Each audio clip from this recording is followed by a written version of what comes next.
How you doing, everybody? Fantasy Philosophy giving you the fantastic fantasy football forecast for the week. Week 15. You like that one, I right? like that Yeah, one. that's what I was I was talking like, about. whoa, a change of pace. Week I like it. 15. We had your playoff matchups. Did you win? Did you not win? Me and Ant, unfortunately, are done for the season. It's been 1 and 2 seed. it's been a great Would have run. expected And that. it just goes to show you, it's more about being hot in the playoffs than being the top seeds. Ant had 11 wins, I had 10 wins, and we lost. And I lost to a 7-win team, you lost to an 8-win team, and that's kind of how it is in fantasy football. If you're hot, you make it all the way. If you're not, you can get tripped up by hot teams. Mike, how you doing, man? Still blowing it. I see you change your red hat for a beige hat. Yeah, I went for the tan one today. Nice. I like a it. little change of pace. Yeah, Yeah, I mean, you always look great. Oh, So thanks, Paul. Yeah. I appreciate it. Oh, I appreciate you, Mike. Just like to wish everybody happy holidays. Christmas is coming up, Hanukkah, Kwanzaa, whatever you celebrate. Yep. We hope you enjoy it, and our gift to you is going to be great fantasy football knowledge. We had some questions on Twitter last week, and our guy Pete answered all the questions, did a great job. I think he was 100%, 10 for 10, or whatever it was on all those questions. So if you need a question answered, go to Pete on Twitter at FNTSY Philosophy, and he will answer them for you. All right. Let's get into Beast or Bust Week 15. Now, listen, I know here we're going to be talking about guys that you're going to pick up for your championship matchup. So when you're going through these Beasts or Busts, you got to think, are these guys that can start next week? If not, I don't care because my season's done. Most of you should be playing in leagues where your playoffs are over next week. If not, you got to figure something out because you shouldn't be playing week 17 playoffs. Let's start with Keelan Cole. 3 touchdowns in the past 3 weeks coming off a huge game. And Ant, what do you think? Is he a beast or bust? Are you going to start him next week? That's a good question. I mean, so really we're talking to the people that are in the playoffs. They're playing for money. They're playing for the championship title. At this point, they probably have a solid receiving core, but you never know. You could totally flex this guy. I'm very confident that this guy will put up some good numbers. I mean, yeah, he had 3 catches against Indy 2 weeks ago and then 3 catches against Seattle, both with touchdowns though. So 3 catches doesn't seem like a lot. You really can't rely on that production. But then against Houston this week, 7 catches, 186 yards and a touchdown. What a beast. The Texans are 26 against the pass. Now they go up against San Fran, who is 21st. I think you could continue this production. Blake Bortles is hot. That offense is clicking. Roll with this guy in your flex. Beast. Yeah, now it'll definitely be interesting to watch this game. I know it's not like maybe last year, the Jacksonville Jaguars versus the San Francisco 49ers. You're like, oh, I got to bookmark that one. Mm-hmm. But this week, Mike, Jimmy G is undefeated as an NFL quarterback and now goes up against one of the toughest defenses to ever play. Blake Bortles is hot, and now Keelan Cole steps in. Are you worried about him at all against a hot San Francisco team? I'm not worried about him at all. We're talking about Keelan Cole, right? Yes. Yeah, Keelan Cole is going to be pretty much Blake Bortles' best option for at least the next 2 weeks. Marquise Lee did get banged up in this past game. They're probably going to sit him until they get in the playoffs. Yeah. So it's going to be him, and then that new guy that we saw, McKenzie. He had a really good game. He had 2 touchdowns. I think those 2 guys, if you're in a deep league, they're pretty good flex options. But Keelan Cole is the number 1 in Jacksonville right now. Yeah, I mean, they've been hot. They've got a lot of options there at wide receiver, but it looks like Keelan Cole, racking up the yards last week, 186 yards. He's been doing it for the past 3 weeks. Yeah, I mean, he looks good. They got a young receiving core. They got a young running back. They got a young quarterback. They could be a good team for a long, long time, Jacksonville. So I'm sure we'll be talking about them a lot next year into our 2018 preview, which will start in the next few weeks after the season's over. And we're even going to have our producer, Greg, get up here, talk about some college guys that I know he's really eager to talk about, and we'll talk about that. Cool. All right, Nick Foles coming in for the injured Carson Wentz. And if you glance twice or glance too quickly, you wouldn't really know the difference. Nick Foles throwing 4 touchdowns and defeating the New York Giants in a high-scoring matchup. Their defense didn't look as good as usual, which gave the opportunity to Foles to throw the ball, and he looked pretty good. What do you think, Mike? Is he someone you could start next week against Oakland? Oh yeah, for sure. I was somebody in all my daily leagues. I was playing Nick Foles. I was really high on him. I knew that this guy's really talented. We saw it a few years back when he was the starter for Philadelphia. I don't know why they ever got rid of him in the first place, but he's a stud going forward. He had a really good matchup this past week. Explains the 4 touchdowns, but he has another one coming up this week against Oakland, who's Definitely. definitely one of the worst teams against the pass.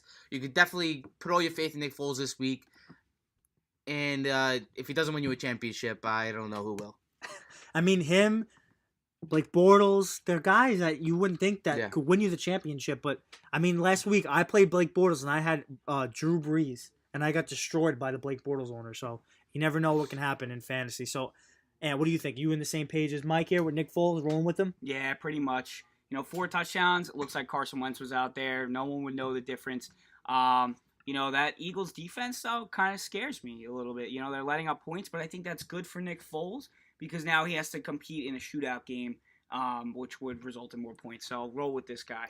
All right, so let's see. I'm sure there's a lot of fantasy owners in the playoffs that may have 2 options. Nick Foles, maybe they'll pick him up this week. Maybe they have him and they have another better option. So let's go through some guys and we'll see who you guys prefer. Would you rather play Nick Foles next week against Oakland or Dak Prescott against Seattle? Oh, Nick Foles. Mike? Foles. By far. Far. No, All right. you can't. It's not even debatable. Yeah. Nick Foles or Philip Rivers against the Jets Foles. after his tough game? Foles. Give me Foles, too. Foles? Yeah. Kirk Cousins against Denver? Foles. Foles. All right. This How guy's about a beast. This guy's legit. And he's got weapons, All too. right. He's got Nick weapons. Foles against Oakland or Tom Brady against Buffalo? I'm going Foles. Brady He's struggles. got, he's got the matchup. He How has did the Brady weapons. do against Brady gets banged up against division opponents. But you can't go against Brady. I'm You going can't against go him. against Tom Brady, the GOAT. You can't. I'm going Well, against Brady. that's pretty bold. I mean, you always got to start your studs, but Right. it's time to make your moves in the Yeah, playoffs. All right. All right, let's move on to our next guy here. Another quarterback that maybe we should talk about, maybe not. Having a good game Talk last about week against the Colts, Brock Osweiler, a.k.a. the Brocket ship. 194 yards, 2 touchdowns, and a rushing touchdown against the Colts. Gets Washington next week in what could be a good matchup for him. Looks like he's got the offense rolling. And what do you think, beast or bust? Should I even think about playing him this week? I think there are better options. Foles is definitely a better option, but he's 100%. probably not on your waivers. Osweiler is definitely on your waivers, but there shouldn't really be a reason at this point where you don't really have a quarterback. I think I wouldn't risk it with Brock. I would say bust, but I do think he's gonna have a good game. So if you are in a desperate situation, you could totally start him with confidence. Washington's bad against the pass, but I bust. I can't trust this guy. Yeah. I'd Brock. rather play Flacco this week. Mike. I am not Flacco liking is Brock hot. Osweiler. Flacco is hot. And he has a good matchup against the Colts. I also Yeah, would play Flacco. I'd rather play over Flacco Brock over Osweiler. Brock Osweiler. I would play Flacco over a lot of guys, and I hate Flacco. Yeah, wow. I don't know. I think I would go Osweiler over Flacco. No way. I think Alex Collins will take over that game against the Colts. It will be just like they have a high lead already, and they run him. And that's it. I don't think he's gonna have a shootout. Meanwhile, Brock, he could pretty much be competing in a close matchup against Washington, back I don't and know. forth. Let's go through You know? Flacco's last 3 games. Against Detroit, he has 19. Against Pittsburgh, 17. Against Cleveland, 22. He's putting That's up good solid. numbers. And I mean, It's not bad. going It's against not bad. Indy in your fantasy championship, maybe this is another guy you might think about playing. I mean, Yeah. you probably have someone better, but Joe Flacco, he looks good. Yeah. And I He know you're a does. big Joe Flacco guy. We always got the Ray Lewis up here showcasing the Ravens. Mike, big Ravens fan. Maybe Big they'll get into Ravens the playoffs this year. They look good. Oh, I'm sure they Yeah. will. They I look hope good. they do. I hope they do. If they win out, they're in the playoffs. They're Well, a good playoff And team. they got the Nice matchups run are game. built for them. Well, they're definitely still in it because of what happened last night against the Pittsburgh Steelers. That's for Mm. sure. It doesn't really affect them at all. They're just Yeah. fighting with the 'Cause Bills for the Steelers- wild card. The Steelers, like, the Steelers have already the they already division. have they clinched the Oh, AFC yeah. North. That's true. That is But true. the Ravens win out, they automatically get that wild card spot. So Yeah. they what is it? They own their destiny. Is that what he Yes. said? Yeah, the Destiny's. They're in full their hands. control of That's their it. destiny. That's, Full yeah, control. That's what it is. Yeah. That's what it is. All right. Sterling Shepard, guy that pretty much put the nail in the coffin for Ant last week. Shout out to Dan if you're watching. You know what's funny about Sterling Shepard? So me and Kevin, we were talking, like, looking at Shepard's numbers, horrible numbers these past couple weeks. He's been banged up, whatever. And then we were like, yo, he's definitely going to have a day. We just had a feeling. Against a division opponent, they put him in the slot. I don't know why the Eagles couldn't defend against the slot. They're They usually can't defend okay. against the slot. I mean, yeah, I guess not. I guess not. It's apparent now. And you know what? Pete told me that the rest of that receiving core is a little banged up. So Shepard might be the guy to lean on. Yeah. But I think Patrick Peterson might shadow him the whole game against Arizona. So I wouldn't rely on Shepard. Savars King also had a pretty good game and could see Did, that might be right. that X receiver. You stick Right. Shepard in the flex. I mean in the slot, slot. and maybe he might put up points for you. Mike, Yeah. he had 139 yards and a touchdown last week against the Eagles. Think he does it again? No way.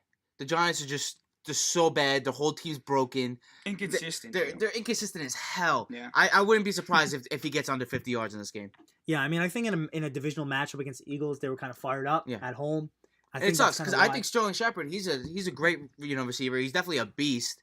Just I not mean, for once fantasy. Beckham comes back next year, I think he's a great Yeah. flex option. I don't think Brandon going forward. Marshall's not going to be there next year. There's no way he's still going to be there. Speaking of Brandon Marshall, why did he put up his phone number on Instagram? Take a look. Was He it put his phone really number. his phone number? Like I didn't even try it because Huh? I didn't trust it. Maybe we should give it a call live on Fantasy Philosophy. Yo, we should in our next segment in the week on the recap. You guys should start the show like that, man. Yeah, maybe we will. Maybe we will. All right, let's bounce off to our last guy here, Greg Olsen. 9 receptions for 116 yards and a touchdown, and he gets Tampa Bay next week. And Cam has been on fire. He's brought He many has been. teams to the championship. I got beat by him in one of my leagues in the championship. Yikes. And That sucks. yeah, put up 30 plus, looked good. Yeah. Greg Olsen, man. I mean, a lot of people talking about him, how he's not a factor anymore for the Panthers. He's hurt, he's injured, whatever. Look, business as usual. I mean, 9 for a 116 and a touchdown. Mike, you confident in starting him next week? Is he a set it and forget it? Yeah, I've seen enough from him this past week. I've been nervous with his injuries. I didn't know if he was fully healthy, but we saw that the real Greg Olsen's back. Yeah. He was involved. He had 9 receptions, 116 yards. He had the touchdown. Cam Newton's relying on him, like how he always has been throughout their combined Time. careers. Yeah. And I think he's a top 3 tight end going forward. Top 3, who would you Top take three. over? Gronk and Gronk. Ertz? Kelsey. Ertz, maybe Graham. I don't, Kelsey. Graham? Kelsey is awesome. I don't know. Graham. I would, Well, I would stay away from Graham. they just had a bad. It was They one got off to a bad bad game. start. It was just a bad game. 2 in a row. I No, don't know. nothing. Really? With I nothing. didn't see that. Wow. I remember like 3 weeks ago we were talking about Graham. Yeah. Kev said he's either scoring a touchdown or he's doing nothing. If they're not getting within the 5-yard line, I don't think Jimmy He's Graham is quality, really he's doing not, much. man. He can't really grab the ball. His hands are terrible. I don't know what happened to this Yeah, guy, I don't know. but he drops tons of passes. He does. I would much Open rather have looks, Greg Olsen too. over Yeah. Jimmy Graham. Much rather. Wow. Much rather. Okay. All right, looks like that will wrap up our Beast of Bus here. Ant, you got any last words for these guys getting ready for their fantasy championship? Honestly, go with your gut.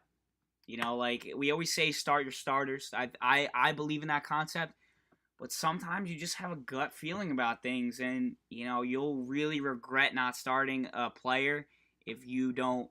If you have that gut feeling and you sit him and he goes off, I think that's worse than starting your starters essentially. So go with your gut.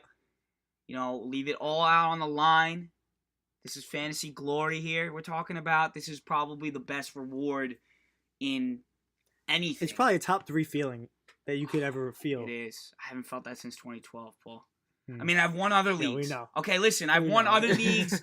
I've won like 5 championships since the 2012 one, in other leagues. But in the main one, I haven't won since 2012, and it's really getting to me. Coming in at the 1 seed, just Yeah. a big letdown. My team wasn't too good though. Yeah. So I expected that, but still hurts. So Yeah. you know what? Just go with your gut. That's what I could say. Yeah, we know Ant hasn't felt that feeling in a while. All right, Mike, what do Thanks, you Paul. what do you what do you got to say? I'm like, I've got nothing to say. Why, Mike? Why don't you have anything to say, Mike? I think we all know why. I am in danger of coming last. so- Once again. So here we go. For the viewers at home, this is big. It's big. If Mike comes in last, our league requires you to wear a dress to the draft. If Mike wears a dress to the draft, not only will all 12 of us see it, but all of you will also see it because we will be live at our draft next year at the Fantasy Live, Mike. Philosophy live draft. And you'll get to see Mike in his beautiful body in a skin-tight dress. And trust me, it is... Is it a sight to see? we'll see. We'll see. We will really see. Oh, But we are looking forward to it, and if that happens, we will make sure that everyone here sees that as yeah. well. All right, guys. Thanks for being here, Ant. Look great. Mike, Thank good job today. Everybody, good luck on your fantasy championships, and we'll see you next time. Make sure to follow us on Twitter at FNTSY Philosophy. Follow us on Instagram at Fantasy Philosophy. We'll be doing Instagram lives tonight, and always answering your questions leading up to the fantasy championship. Thank you. See you next time.